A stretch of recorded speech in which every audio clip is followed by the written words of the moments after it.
housework. Get those dishes done.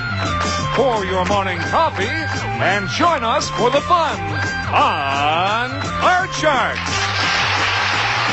And here's the host of Card Sharks, Jim Perry. Hello there, Lois Lane of the Daily Planet. How are you? Welcome to Card Sharks. Charlie O'Donnell filling in for Gene Wood. Nice to have you here. Nice to have you at home. And for the opening poem, we want to thank Chris Church of North Bend, Oregon, watching on KCBY Channel 11. Thank you, Chris. Now let's open up the board and get to the cards. Go ahead. And our business ladies, Janice and Lois, will load in the cards and we'll meet our Card Sharks. Jane Bannister, the champion. Hi, Jane. Nice to see you. Thank you. It's nice Again, to be a back. reminder about you, if you will. Well, my name is Jane Bannister. I'm originally from Wilkes-Barre, Pennsylvania. I now live in Southern California with my husband and two sons, and we enjoy playing soccer, and I love to play racquetball. Yeah, now, your husband was here on our last show, and he was rooting you on, and you Yes. won some money. Got any idea what you might do with the money? Oh, spend it. Spend it. You got a bit to spend. One day, $3,900 Jane won. That wasn't bad at all. Terrific. Josh Cooper is our challenger. Hi, Josh. Nice to see you. And again, a reminder about you, sir. My name is Josh Cooper. I'm a student at Stony Brook, New York. It's in Long Island. All right. I play baseball for the baseball team, and I'm an engineering student. I grew up in Queens. Good. Are you planning on engineering, or are you planning on baseball as a career? I don't know what I'm planning on yet. Just studying at this point, That's right. Just partying, studying. Nice to have you. Partying, too, huh? Nice to have you back. You both cut the cards? Yes, we do. All right, let's pick up where we left off. We play the best two games out of three, and as we left off, Jane, the champion, won game number one. So we dealt out the same two decks of cards to start game number two, and it starts as we left off with a question to Jane. Jane, we asked 100 married women, has your husband ever written you a love letter? How many women said their husband has written them a love letter? Okay. Well, I've been married for 16 years, and I've gotten a lot of love letters from my husband. Well, that's nice. Yes, beautiful love letters that I'll always treasure. So, I think that everybody should thank you. Would you like to read some of them to us, Jane? No? No. But I think that that's really a very romantic thing to do, and everybody should do it if they haven't done it. So I think that's going to be a fairly high number. I'm going to say 55. 55 out of 100 married women say their husband has written them a love letter. Higher or lower? Well, a love letter is kind of a romantic thing to do, but it's like some guys that just don't have it, you know? They don't have, the technique in writing and everything like that. So I'd say there's a lot of... Too busy partying, Josh, right? Could be, that and everything else. But, they could do things, to show their love in other ways, like buy rings or anything like that.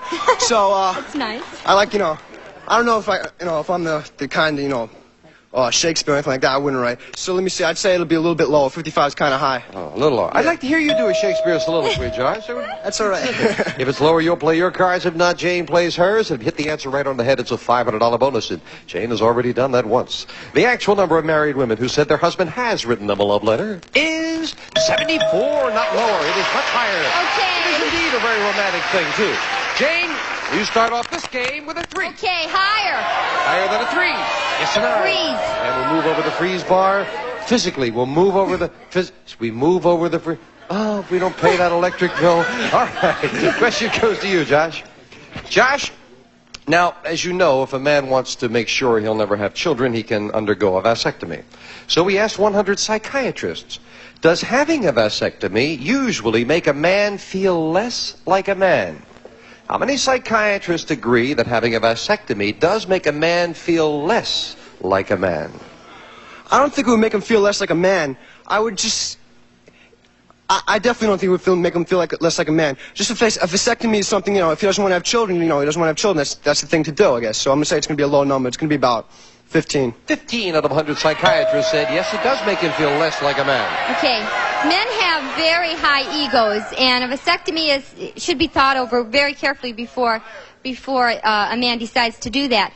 But I really feel that if a man has a vasectomy, it's just not to have children. It has nothing to do with the sex drive. So I'm going to say that number is lower. Even lower than that? Yes.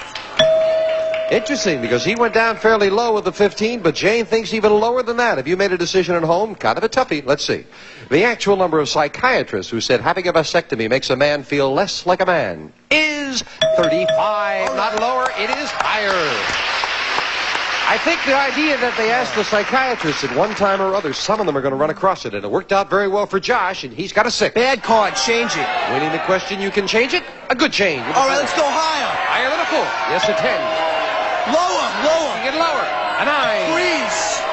And now is the freeze bar. Oh, the freeze bar moved over there for Josh. And we have question 3 coming up in a moment right after this. Thank you, and welcome again. And your next birthday with Ronald Reagan in the White House or with Donald Duck in Disneyland? How many 11-year-old boys would rather spend their next birthday with Donald Duck? Well, I think that most 11-year-old boys would rather be with Donald Duck than Ronald Reagan. Because, in the first place, Ronald Reagan is 70 years old, and to them, Donald Duck is a childhood thing. And an 11-year-old say that... How many would rather spend the time with Donald Duck? 72. 72 out of 100 11-year-old boys would prefer Donald Duck and Disneyland to the White House. I got a feeling there's a lot of 11-year-old boys who don't even know who Ronald Reagan is. So I'm going to say it's going to be a fairly high number. Let's go higher. Even higher than that? Well, the actual number of 11-year-old boys who would rather spend their next birthday with Donald Duck is 51. Not higher, it is lower. Jane. Change that 9. Now Jane can change that 9, and it becomes an 8 up the middle. I'm going to go higher. Higher than the 8. No, another 8 is not higher. It's the same. Josh, a free chance for you to call up the 9. With the odds, down low. Lower, he says. No, 10 is not lower. Dennis will fill in the spaces. Sudden death. Someone has to win this game right here. Josh, we asked 100 bachelors. You're a bachelor? Yes. Since the price of gas has skyrocketed, have you dropped a girlfriend just because she lived too far away? How many bachelors admitted since the price of gas is soared they've had to drop a girlfriend who lived far away? It's quite a coincidence. My girlfriend and I just broke up, although it had nothing to do with gas. I'm